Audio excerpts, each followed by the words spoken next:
At our class reunion, my high school crush asked, "Did you ever get my letter?" The invitation to my 10-year high school reunion sat on my kitchen table for almost a week before I finally opened it. I wasn't excited. I wasn't nervous. I just didn't know if I wanted to reopen a chapter I had spent years trying to forget. Back in high school, I wasn't popular. I wasn't the captain of the football team or the smartest guy in class. I was just the quiet kid who sat near the window and dreamed about a girl who barely seemed to notice me. Her name was Emma. She had the kindest smile I'd ever seen. She laughed with everyone, helped anyone who needed it, and somehow remembered every person's birthday. To me, she was perfect. We talked sometimes during chemistry class. She'd borrow my notes. I'd fix her calculator whenever it stopped working. Those tiny conversations became the best part of every school day. I wanted to ask her out hundreds of times. I never did. I convinced myself someone like Emma could never like someone like me. Graduation came. Everyone hugged, cried, took pictures, promised to stay in touch. Emma hugged me too. She smiled and said, "Don't disappear, okay?" I laughed awkwardly and said, "I'll try." That was the last time I saw her. Life moved on. I went to college, started working as a software engineer, bought a small house, lost my father, helped my mother through difficult years. Some dreams came true. Others quietly faded away. Emma became one of those memories you smile at before falling asleep. Then the reunion invitation arrived. I almost didn't go. But something inside me whispered, "What if?" So that Saturday evening, I walked into the box. Hotel ballroom. Music played softly. Old classmates laughed louder than they ever had in school. Some people looked exactly the same. Others had changed so much, I barely recognized them. Then I saw her. Emma. She was standing near the refreshments, talking with two old classmates. She looked older, of course. So did all of us. But her smile hadn't changed. It was still the smile I'd remembered for 10 years. She noticed me almost immediately. Her eyes widened. She excused herself and walked straight toward me. "I can't believe it's really you." I smiled. "It's been a long time." She hugged me warmly, longer than I expected. When she stepped back, she stared at me with a strange expression. Almost confused, almost disappointed. Then she quietly asked, "Did you ever get my letter?" I blinked. "My what?" "My letter. I never wrote to you." She looked shocked. "I wrote you a 4-page letter the week after graduation." I shook my head. "I never received anything." Her face slowly turned pale. "I gave it to your friend Daniel. He promised he'd deliver it." Daniel. My best friend back then. The one person I trusted completely. Emma stared at the floor. "I told him everything." "What do you mean?" She looked into my eyes. "I told him I was in love with you." The room suddenly felt silent. People were talking all around us. Music was playing, but I couldn't hear any of it. "You what?" "I loved you." My heart pounded. "I waited weeks for your answer.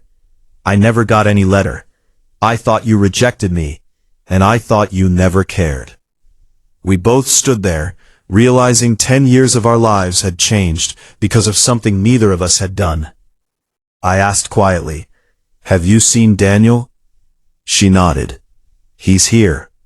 Across the room stood Daniel, laughing, holding a drink, looking completely relaxed. I walked over. He smiled. "Long time." I looked him straight in the eyes. "Did Emma give you a letter for me after graduation?" His smile disappeared. For several seconds, he said nothing. Then he sighed. I was hoping this would never come up. Emma had followed behind me. She folded her arms. "Answer him." Daniel rubbed the back of his neck. I threw it away. Neither of us spoke. He continued. I liked Emma too. I stared at him.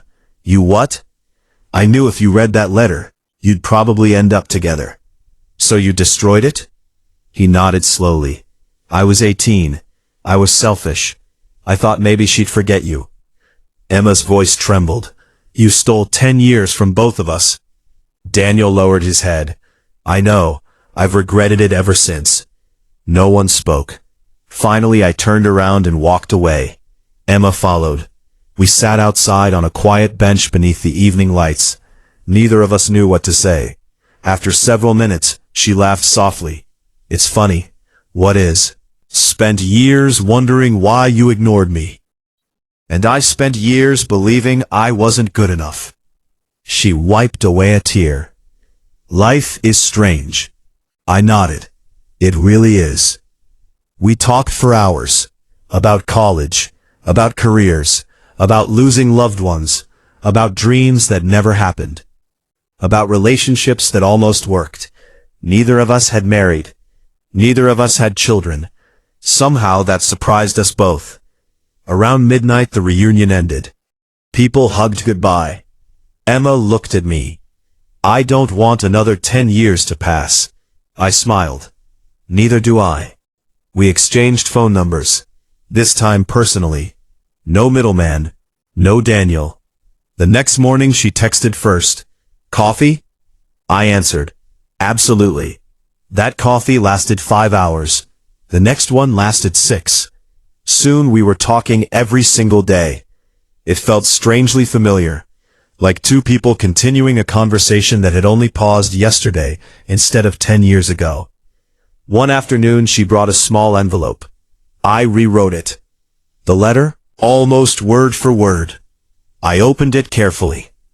Every sentence described the shy boy who made her laugh. The boy who always shared his notes. The boy she secretly hoped would ask her to prom. The last line simply read, I don't know what happens next, but if you feel even half of what I feel, please don't let fear decide our future. I looked up. My eyes were full of tears. You kept all of this in your heart? She nodded. I never really let it go. I reached across the table and held her hand. This time, I'm not letting fear win. A year later, surrounded by family and old classmates, we stood together exchanging wedding vows. During the reception, someone asked how we'd met. Emma smiled. We actually fell in love twice. I laughed. The second time, the letter finally arrived. Sometimes life doesn't separate people because love wasn't real. Sometimes it happens because of one selfish decision. But real love has a strange way of finding the road back home, no matter how many years have passed. And every now and then, all it takes is one simple question.